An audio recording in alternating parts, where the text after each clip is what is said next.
Chirongwa ichi chakabhadharwa neshamwari nevatendi veJoyce Meyer Ministries.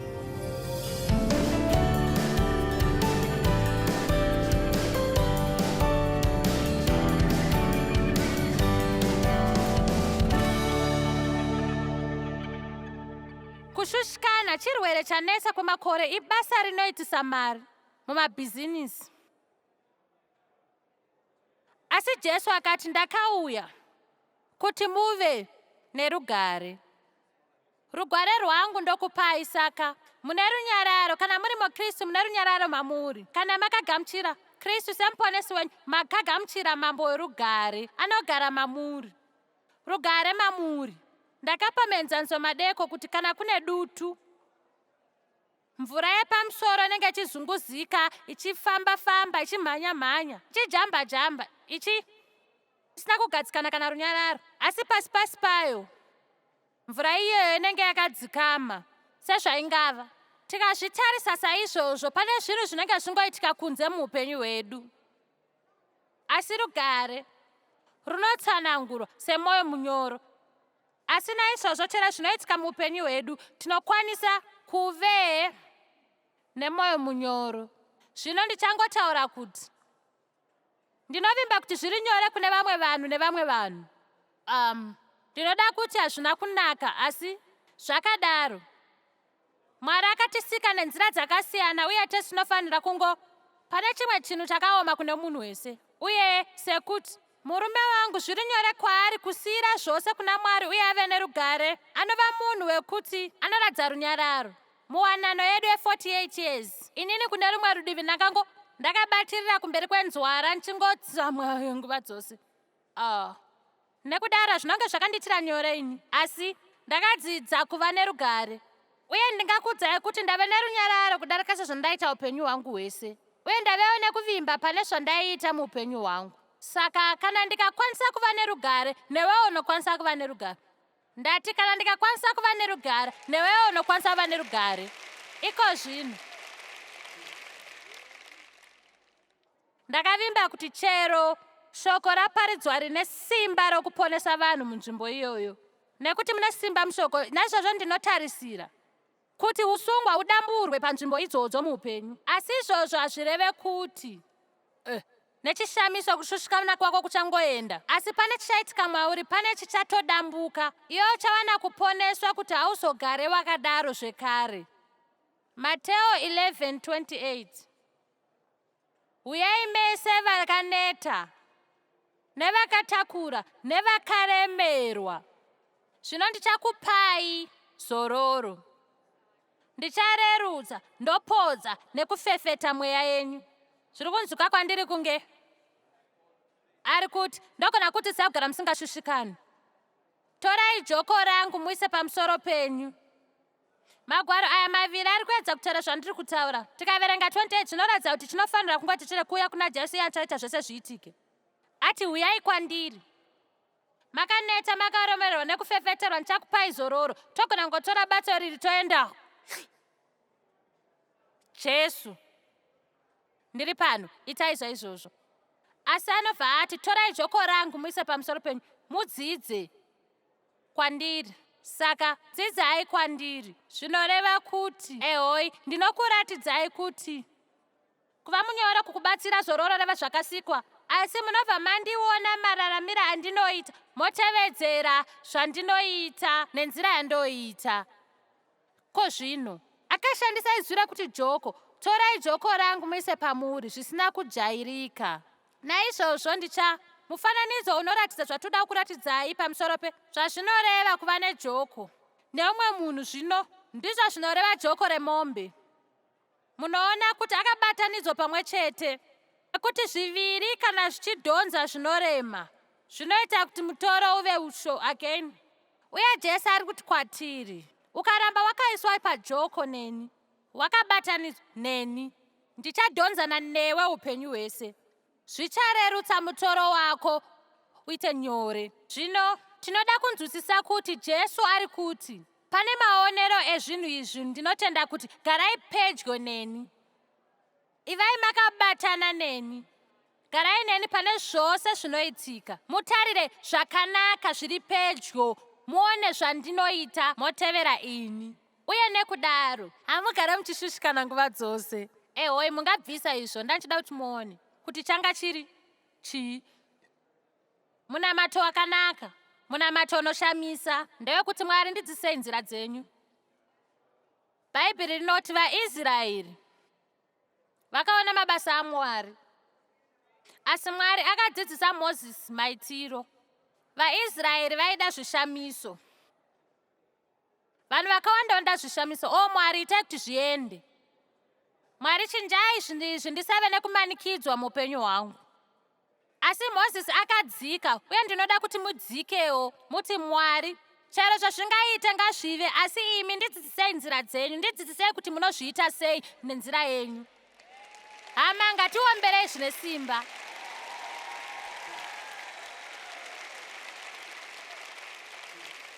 Ndakati nezuro manheru ndakapedza nguva yangu refu ndichiedza kushandura vanhu vanga vakandikomberedza. Dai ndisina kufarira zvakaitwa naDevhi ndaichinja Devhi. Munoziva, unoda vana vako vese asi haufarira unhu hwavo hwose. Uye saka ndanga ndine vana vandaifarira asi ndaisafarira hangu unhu hwavo. Uye saka wandaive nedambudziko naye zvakanyanya anga akafanana neni, saka madzikiriro anga akangomirira kuitika. Ndaiedza kuvachinja, kuedza kuchinja Devhi, kuedza kuchinja vana vangu, kuedza kuti sangano rangu rikure, kuedza.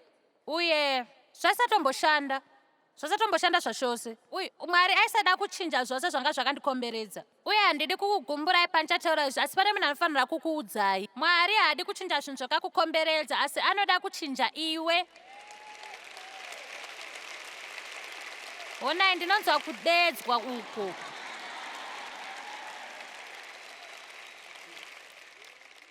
Hama, tinofanira kungopinza izvi musoro wedu. Mwari haadi kungochinja kuti zviri kuitika muupenyu hwangu zvindinakidze nguva dzose. Upenyu hunonyorovera wakanaka. Wada kuchinja ini. Jesu akati nditeverei. Aisareva kuti nditeverei pese kuti upenyu hwenyu hunake. Aireva kuti tarirai, muone zvandinoita nezvandinoita. Zvino ndisati ndaenderera mberi neshoko riri kunakidza here. Mwari aisa chimwe chinhu mariri mangwanani onono. Ndinovimba kuti kunge shoko kubva kuna Mwari kune vamwe vanhu pano. Mwari andiratidza izvi ndakagara pano apo ndichinamata. Ndangofunga pekutanga kuti ndichangokurudzira, asi ndaona kuti ndofanira kuwedzera dzidziso yangu. Ehoi, tatarisa mapisarama 32 kwakanguva kadiki. Zvikamu zvekutanga. Ndoda kutaura kwamuri pamusoro pemhosva netsoropodzo. Zvanga zviri pashoko ranga, asi ndofunga kuti ndinofanira kutaura nezvazvo, nekuti ndinovimba kuti pane vamwe vanhu pano vanoita sezvandakaita. Unongonzwa kunge une mhosva zvakanyanya nguva dzose, uye haunzwe zvakanaka kana usina unzwa wangu wakanganisa. Ndizvo zvandaive. Ndakakura ndichinzwa kunge ndine mhosva nokuti baba vangu vaindibata chibharo, uye ndakabva ndaenda nazvo muupenyu hwangu. Uye saka ndaingonzwa ndine mhosva, chero ndareurura mhosva dzangu ndaingonzwa kunge ndine mhosva. Uye hapana chinhu chinoshungurudza, ndoda kuti munditeerere, hapana chinhu chinoshungurudza sekurarama une mutoro wekuti pane zvisina kunaka pandiri. Sei ndisingaite zvinhu zvakanaka? Kunzwa kungwe Mwari akakutsamwira kana kuti hasi kufadzwa nezvaunoita. Uye ndinovimba kuti zvese zvandinokudzidzisai zvikuita kunge zvandanzwa mangwanani, chero ndikakudzidzisai kuti musashushikane kana mukasanzwisisa izvi kekutanga. Saka zvinhu zvese muupenyu zvinokuitisai, nekuti kana tichinzwa kunge takaneta uye kuzvishora pamusoro pedu, nekuti hatikwanise kuita zvose zvakafanira, saka zvose zvinoitika mushure zvinoita kuti tisagadzikane. Mwari akandipa muenzaniso imwe nguva pamusoro pepoto yekubikisa. Handizive kuti vanhu vanodzishandisa here sezvaitwa tichikura. Mai vangu vaive nayo, uye rega ndikudzei, ipoto yaityisa. nekuti vaiti vakaisa zvinhu mairi unovhara obva waisa kamwe kanhu kanenge kane kajinguru jinguru pamusoro pechivharo, uye chiutsi chinobuda nepamusoro nguva nenguva panenge pachibikwa zviri mukati chinofamba neukasika. Ndorangarira mai vangu vachiti nguva zhinji, usabate usabate usabate, uye ndaiita kunge poto iyoyo.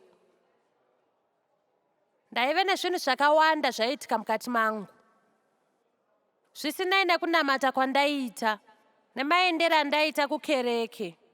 Ndaive nezvese zvaiitika mukati mangu ndichiti chii chiri kuitika neni, sei ndisingagoni kuita zvinhu zvakanaka. Pane ari kundinzwa here? Muri kutarisika kunge hapana chamuri kuziva. Uye saka ndaingogara ndichiputika. Ndaiti ndinowirana nemunhu wese kusvika mumwe munhu angosvika mumba ndobva ndati, vanga ndeni vari kuziva zvandiri kutaura.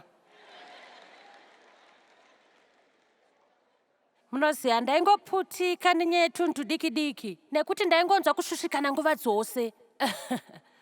Uye ndaifunga kuti nyaya yezvinhu zviri kuitika, asi kurevesa zvizhinji zvacho ndozvaiitika mandiri. Naizvozvo ndaiti kana ndaingoitwa kanhu kadiki, kana pakangoitika chimwe chinhu chanditsamwisa, ndaiputika ndaita kunge poto iya. Naizvozvo ndinoda kukuudza kuti izvi zvinofanira kuchinja sezvaenda kure.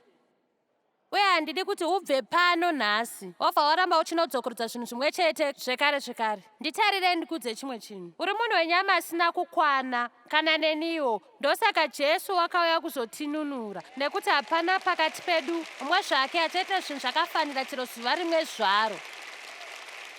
Chero kana zuva rimwe zvaro. Tese takatadza kusvikira mangwanani anhasi.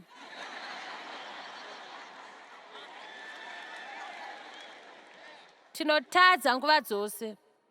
Ndinorevai munoziva. Bhaibheri rinotaura kutaura mukufunga, kuita nemabasa. Handingati mafungiro angu akanaka kusvika nhasi. Ndotenda Mwari, ndinoziva kumakandira pasi zvino. Mapisarema 32. Izvi ndezvemunhu, vanhu vakawanda, vanhu vari kungoona chivhitivhiti. Ngationei izvi. Mapisarema 32:1. Akakomborerwa akakanganwirwa kudarika kwake. Akakomborerwa akakanganwirwa kudarika kwake. Akafukidzirwa zvivi zvake. Akakomborerwa munhu asingaverengerwi zvakaipa naJehovha, asina kunyengerwa pamweya wake. Panguva yandakaramba ndinyerere, ndisati ndareurura, mapfupa angu akasakara nokuvhuvhura kwangu zuva rose. Nokuti ruoko rwenyu rwakanga ruchirema pamusoro pangu masikati nousiku. Unyoro hwangu hwakashandurwa hukava kuoma kwechirimo. Mira wonyarara wofunga zvakanaka pamusoro pazvo. Makagadzira pachikamu 5. Ndakakuzivisai chakaipa changu. Mukuva kwangu handina chandakavanza. Ndakati ndicharevurura kudarika kwangu kuna Jehovha, ndichiramba ndichipetenura zvekare kusvikira zvese zvataurwa. Pakadaro kabva mangondiregerera kuipa kwechivi changu. Mira mufunge nezvazvo. Ipapo makandiregerera. Kwete zvitadzo chete, usapfure, asi nemhosva. Mhosva. Mira ndikubvunzei mubvunzo. Kana Mwari vakabvisa zvitadzo zvedu, ndezvipi zvimwe zvaunenge une mhosva? Iwe haufaniri kugara uchiita kunge une mhosva. Handizive kuti dzimwe nguva tinofunga kuti kuzvivenga chiKristu. Handibatsire. Kwete, terera, unofanira kupfeka nguo yekururama. Wosimudza musoro wako. Woziva kuti uri musoro kwete muswe, Mwari vanokuda. Uri pamusoro kwete pasi, wakazodzwa naMwari. Amen. Una zvinodiwa neumwe munhu munyika ino. Hausi kuzomboenda kunobvisa zvakakuremera muupenyu hwako ukasatanga nekuva nemaitiro akanaka kwauriwe mukati. Kana usingazvide, zviri nani uzvijaire, nekuti pese kwaunoenda upenyu hwako hwese zvinenge zviriko. Kana ukasazvifarira zvinhu zvese zvichakanganisika. Amen. Pana ari kuzvida here? Ndovimba pana ari kundinzwa. Saka Jesu paanoti uyai kwandiri, mudzidze kubva kwandiri. Chinhu chekutanga Jesu chaanotidzidzisa kugamuchira uregerero rwake. Tisagare tichizvishora iko zvino. Zvinhu zvina Jesu zvaakaita kudzinga kushushikana. Munoti Jesu aiva akashushikana. Takataura nezvazvo nezviro pese paaienda pane aiedza kumuuraya. Hatifaniri kudzokorodza zvimwe chetezvo. Judhasi akamuramira 30 pieces dzesirivha. Peter akamuramba. Ngataura nezuva rakashata, sataita zuva rakashata. Chekutanga akavimba zvose muna Mwari. Peter wekutanga 2:23. Iko zvino vamwe venyu muri kushushikana nezvinhu zvamusina chamunokwanisa kuita nezvazvo. Asi Mwari oga ndiye anogona. Munofanira kuzvisiya kwaari. Munofanira kuzvisiya mozvirega zvoenda mozvisiya kuna Mwari. Zvinosanganisira zvakare zvichauya vana vako nezvose zvinokutsamwisa. Peter wekutanga 2:23 ndinoida iyi. Akati achitukwa, haana kuvadzorera kana kuvatukawo. Wakati achitambudzika, haana kuchikidzira, asi akaisa mhaka yake kuna iye unotonga zvakarurama. Ndinochida chinyorwa ichi ndinacho pamadziro muhofisi mangu. Chinondifungidza. Kuvimba Mwari pazvose. Zvinhu zvidiki, zvinhu zvihombe. Kunyanya kuvimba naye kune zvinoitika kwandiri. Zvandinoona Mwari zviri kwamuri. Ndikasazviwana mune chikonzero. Kana mumwe munhu akandishusha, handisi kupedza upenyu hwangu ndichivavenga. Ndichavimba imi muzviite. Munofanira kudzidza kuvimba naMwari netunhu tuduku duku. Kuvimba ndiyo mhinduro yekutsamwa kwose kwatinosangana nako. Chechipiri Jesu chaakaita, akanamata. Noziva aigara achibva panenge pane vanhu achinamata. Aimuka mangwanani achinamata. Dzimwe nguva ainamata usiku hwese. Uye handisi kupedza nguva ndichiverenga zvinyorwa izvi, asi paive muGetsimani achigadzira nguva yainge yakaoma zvekuti yeupenyu hwake nehwomumwe munhu wese, akakumbira vadzidzi vake kuti vanamate naye. Uye tinoziva kubva pazvinyorwa kuti vakarara. Akatora Petro navanakomana vaviri Zebhedhi akatanga kushungurudzika nekuzarirwa. Akati kwavari, izvi ndizvo zvandinonzwa. Munoziva tifanira kuita zvose zvatinonzwa. Akati mweya wangu unoshungurudzika kwazvo kusvika pakufa. Saka akati garai pano murinde neni. Akabva aenda kwekanguva. Paakadzoka vakanga vakarara. Asi zvimwe zvezvinhu zvakaitika zvakaita kuti aenderere mberi neizvi. Achibva pavari, ngirozi yakauya ikashumira nekumusimbisa mumweya. Uye chimwe chechinhu chinoitika tikanamata Mwari anotisimbisa. Muripo here hama? Anotigonesa isu. Hakwanisi munamato aureve kuti Mwari achabvisa zvinotinetsa. Nguva zhinji anosarudza kutisimbisa nekutiita kuti tishinge pane zvinenge zvichiitika nemaitiro akanaka.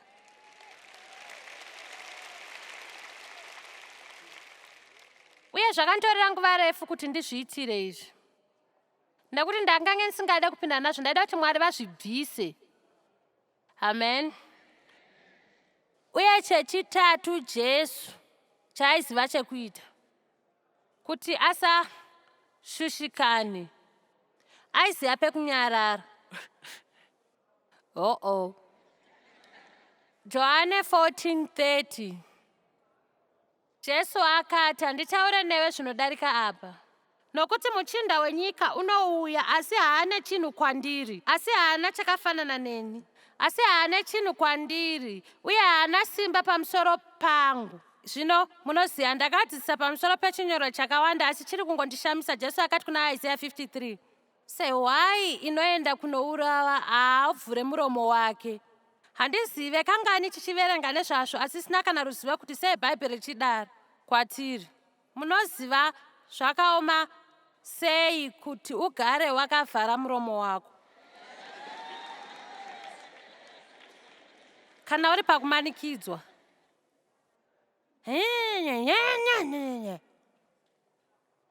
Tinofanira kutiza pane izvi. Jesu akati, torai joko rangu muise pamuri mudzidze kwandiri. Saka tiri kutarisa kuti Jesu akaita sei panguva yakanyanya kuoma muupenyu hwake. Bhaibheri rinoti haana kana kuvhura muromo wake. akati kuvadzidzi vake, handichataura nemi zvizhinji. Aigona kungoti, inguva yakandiomera iyi. Muvengi haana simba pamusoro pangu, naizvozvo handichataure ndisingafanire kutaura kuti ndimupe mukana wekupinda muupenyu hwangu. Vangani vanyarofara kuti Jesu haana kuvhura muromo wake musi uyu.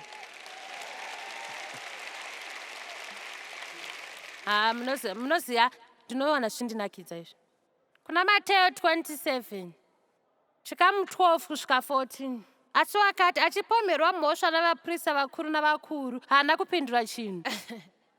Uye Pirate akati kwaari, hausi kunzwa here zvinhu zvavari kutaura uye zvavari kupupurira pamusoro pako? Asi iye haana kupindura. Hama, zvakaoma kuti uedze kuudza vanhu kuti uri munhu akanaka. Handiziveiwe, asi zvinondiomera kuti ndisazvidzivirire. Asi haungondinzwisise, hausi kundinzwisisa, wakanzwa zvisiri izvo pamusoro pangu. Nyarara ndiedze kukuudza kuti ndiri munhu akanaka. Jesu haana kupindura. Haana kupindura. Zvakare pamberi paPirato naHerodhi akaramba akanyarara, vachimupomera. Handisi kuti dzimwe nguva hatifaniri kuzvitaurira, asi dzimwe nguva zvinoita kuti zviwedzere.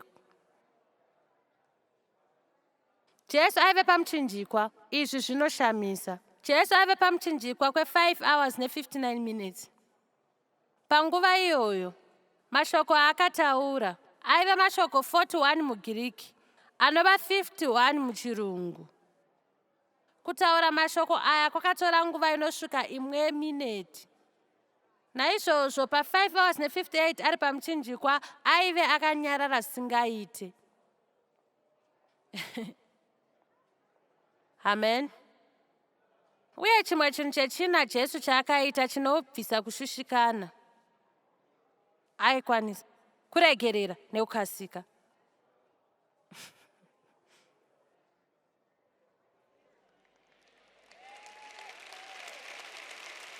Regai ndikunyeurire, kana uchida kurarama upenyu hunobhohwa, nguva munhu anobatikana nekukasika.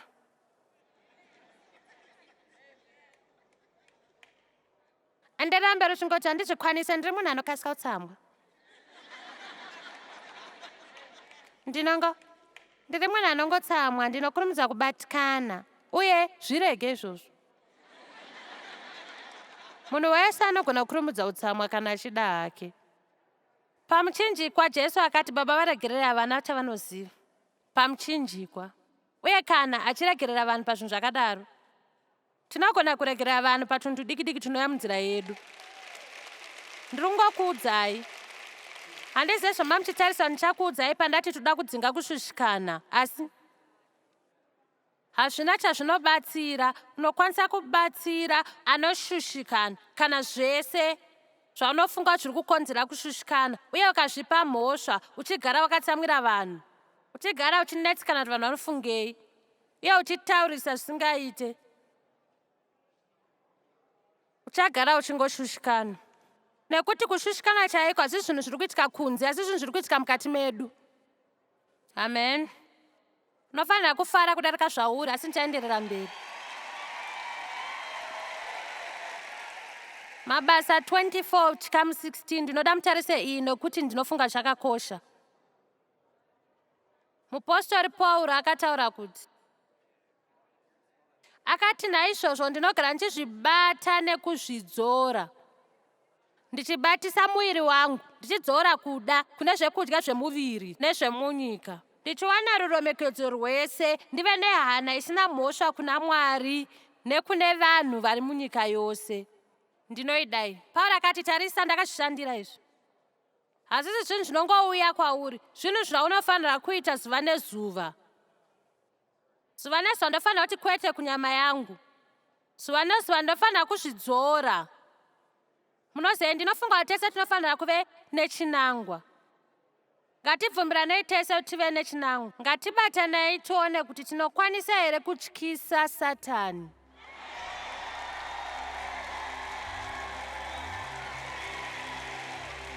Uye nguva dzose zvinotishungurudza zvikauya pauri tinogoti kwete.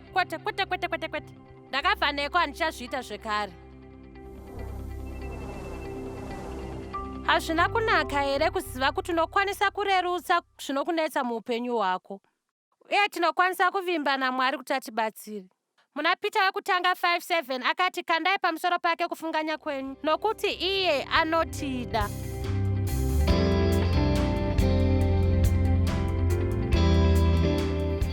Chirongwa chamanga muchiona chakabhadharwa nehama neshamwari dzesvondo reJoyce Meyer Ministries.